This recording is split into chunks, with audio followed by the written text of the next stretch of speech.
Hello everyone, आज की video में हम प्रश्नावली 2.1 पढ़ेंगे। निम्नलिखित व्यंजकों में कौन कौन एक चर में बहुपद है और कौन कौन नहीं है, कारण के साथ अपने उत्तर दीजिए। देखिए, एक चर में बहुपद हमें बताना है तो सबसे पहले तो हमें पता होना चाहिए कि बहुपद किसे कहते हैं। ठीक है, देखिए, ऐसा बीजीय व्यंजक जिसकी सभी घातें पूर्ण हो उसे बहुपद कहते हैं। इनको उदाहरण से समझाती हूँ मैं आपको।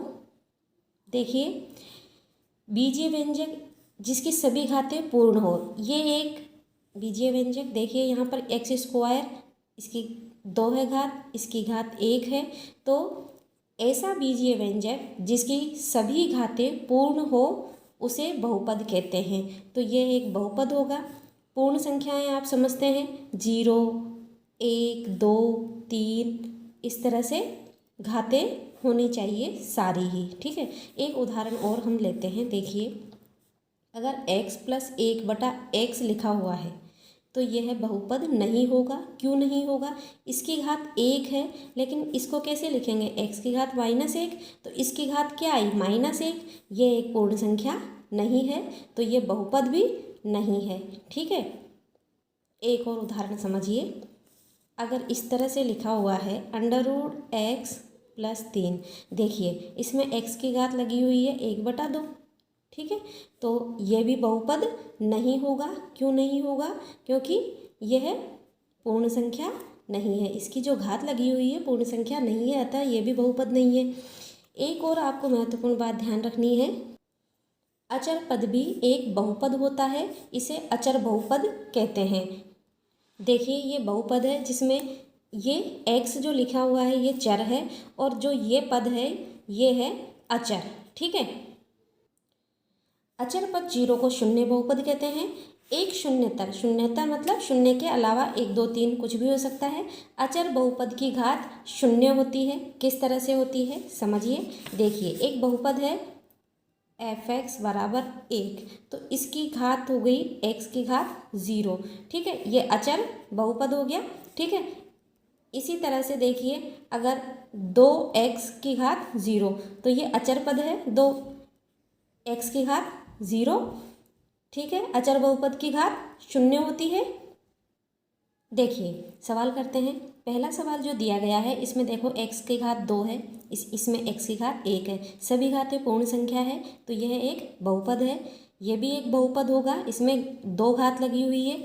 यहाँ पर देखिए, इसकी घात √t, t की घात √ लगा हुआ है, तो इसकी घात हो गई, तो यहाँ पर तो घात हो गई t की 1/2 और यहाँ पर t की घात 1 है, तो ये पूर्ण संख्या नहीं है, तो ये भी बहुपद नहीं है। इसी तरह से देखिए y + 2y, तो इसमें देखिए y की घात तो 1 है, लेकिन y + 2, इस नीचे वाले y को हम y - 1 लिखेंगे, तो ये एक पूर्ण संख्या नहीं है, तो चौथा भी बहुपद नहीं है।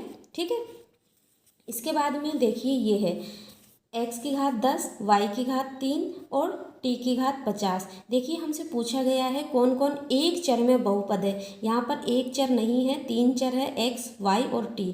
तो यहाँ पर घातें तो पूर्ण ही है, लेकिन एक चर में ये बहुपद नहीं है। ठीक है, तो हमारे यहाँ पर हमसे पूछा गया था कौन कौन एक चर में बहुपद है, तो पहला वाला एक चर में बहुपद है, दूसरा भी है, ठीक है, तीसरा नहीं है, चौथा भी नहीं है और पांचवा भी नहीं है बहुपद। ठीक है, इसका दूसरा सवाल है, निम्नलिखित में से प्रत्येक में x² का गुणांक लिखिए। देखिए, x² यहाँ है और x² किससे गुणा हो रहा है? 1 से, तो x² का गुणांक हो गया 1। ठीक है, इसमें देखिए -x², तो यहाँ पर x² का गुणांक हो जाएगा -1। ठीक है, और यहाँ पर देखिए x² किससे गुणा हो रहा है? π/2 से, तो ये इसका गुणांक हो जाएगा, x² का गुणांक हो गया π/2।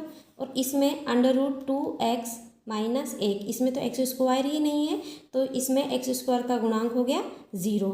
ठीक है, तीसरा सवाल देखिए, 35 घात के द्विपद का और 100 घात के एक पदी का एक एक उदाहरण दीजिए। देखिए इसमें 35 घात के द्विपद का, जिसमें दो पद हो, आप अपनी इच्छानुसार कोई सा भी लिख सकते हैं।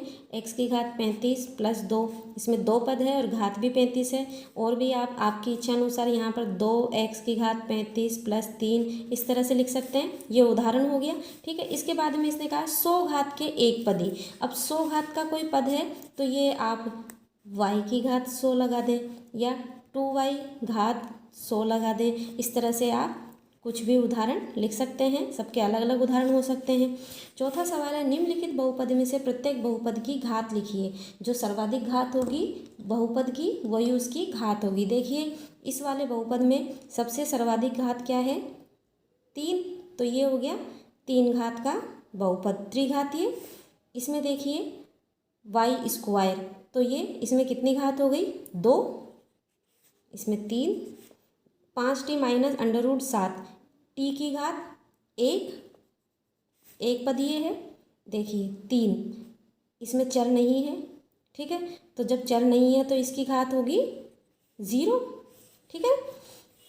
बताइए कि निम्नलिखित बहुपदों में कौन कौन बहुपद रेखिक है, कौन कौन द्विघाती है और कौन कौन त्रिघाती है, ठीक है। देखिए हमें रेखिक समीकरण क्या होते हैं? रेखिक समीकरण चर की अधिकतम घात हमेशा 1 होती है।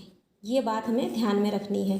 क्या ध्यान रखनी है? रेखिक समीकरण में चर की अधिकतम घात हमेशा 1 होती है, ठीक है। अब देखिए पहला सवाल, देखिए इसका x² प्लस x है, ये द्विघाती है क्योंकि इसमें 2 घात है, अधिकतम द्विघाती हो गया। 2 घात है तो देखिए इसमें अधिकतम घात 3 है, ये त्रिघाती हो गया। इसमें अधिकतम घात 2 है, y की घात 2 लगी हुई है, द्विघाती। देखिए इसमें x की एक ही घात है, ये रैखिक हो गया। t की एक ही घात है, ये भी रैखिक होगा। r² द्विघाती, 7x³ त्रिघाती। हम इन सब के आंसर लिख देंगे। पहले का आंसर लिखेंगे हम द्विघाती, फिर दूसरे का आंसर 3 अधिकतम है, त्रिघाती हो गया। y² अधिकतम घात 2 है, द्विघाती हो जाएगा तीसरे का आंसर। इसी तरह से चौथा है रैखिक हो जाएगा। और पांचवा है, इसमें t की घात 1 है तो ये रैखिक हो गया।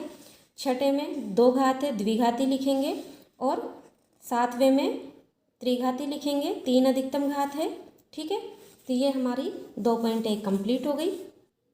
उम्मीद करती हूँ आपको आज का वीडियो पसंद आया होगा। कमेंट में ज़रूर बताएं वीडियो कैसा लगा। जो चैनल पर नए हैं सब्सक्राइब ज़रूर कर लें, जिससे आने वाले सभी वीडियोस आप आसानी से देख पाएँ। लाइक करना ना भूलें। हंसते रहिए, मुस्कुराते रहिए और अपनी प्यारी सी मुस्कुराहट के साथ पढ़ते रहिए गणित। Thanks for watching. Bye bye.